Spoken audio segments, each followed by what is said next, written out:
What's up, Gorb Squad? Famox here from Game on Your Face, and today we're looking at the all-star himself, John Scott. Now, I know I said I was going to do Tavares versus Getzlaf, but I didn't have enough time, so I just quickly scrapped it and jumped onto this one so that I could get you guys a review faster. I know it's been a few days already. But before we start, I gotta give a shout out to Tyler G and Spence Dangles for becoming the newest patrons, and to KJ for upgrading his pledge to $15, a legendary patron. But yeah, here we go. 86 overall, John Scott. Here's the rules. He'll play for 7 games on a 100 chemistry line. He'll not be assigned any boosts or captaincy cards. The overall grade is based on 5 stats: puck skills, skating, shooting, physical, and defensive. His current average price is $65K, putting him in the same price range as Zetterberg and Kopitar. Puck skills. He gets a 5.5. ASG Scott has very slow stick movement. Basic stick handling is sloppy and extremely slow, and he's not one for fancy dangles. Also, he had problems when receiving passes. Just like Flashback Bertuzzi, he would fumble around with the puck. That being said, he has great puck control. He can circle around the zone while using Protect the Puck, and he'll never lose the handle. And even though he can't perform high-level dekes, he can make simple ones if you nail the timing. Skating. He gets a 6.5. Scott is pretty damn slow, but he's not as bad as I imagined.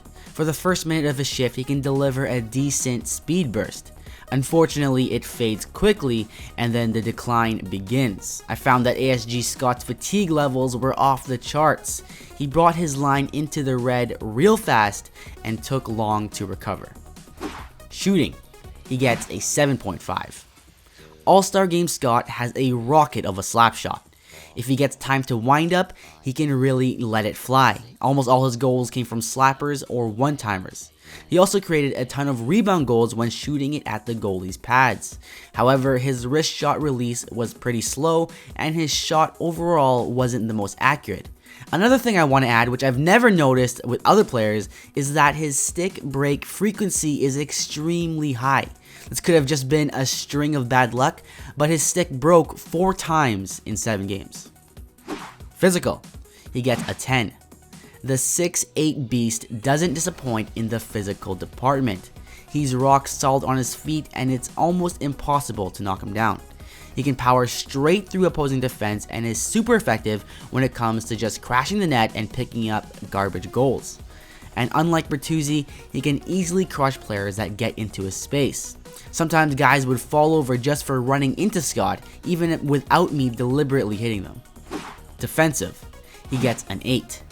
ASG Scott was a reliable defensive player. With his long reach and clumsy stick skills, I expected him to be brutal on the poke check. However, he was quite accurate, and he didn't take any penalties.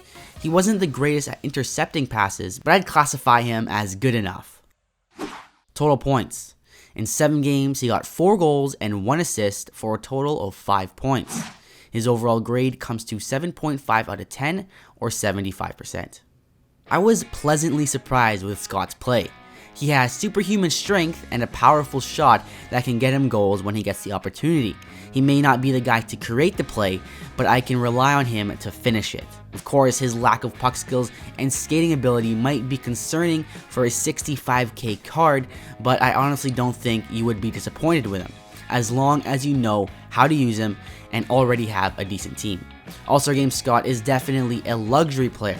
By that, I mean that if you're still struggling to get your team together, then Scott probably shouldn't be the player that you build around.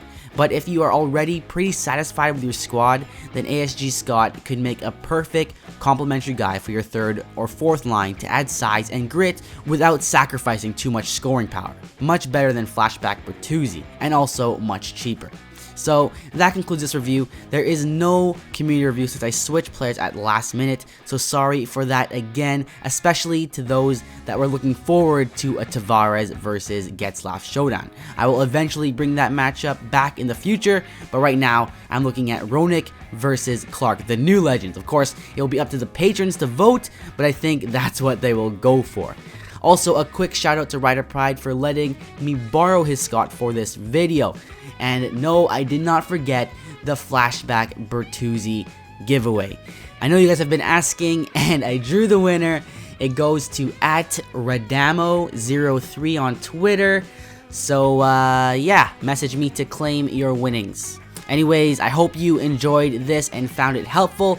If you did, I would really appreciate if you left a like.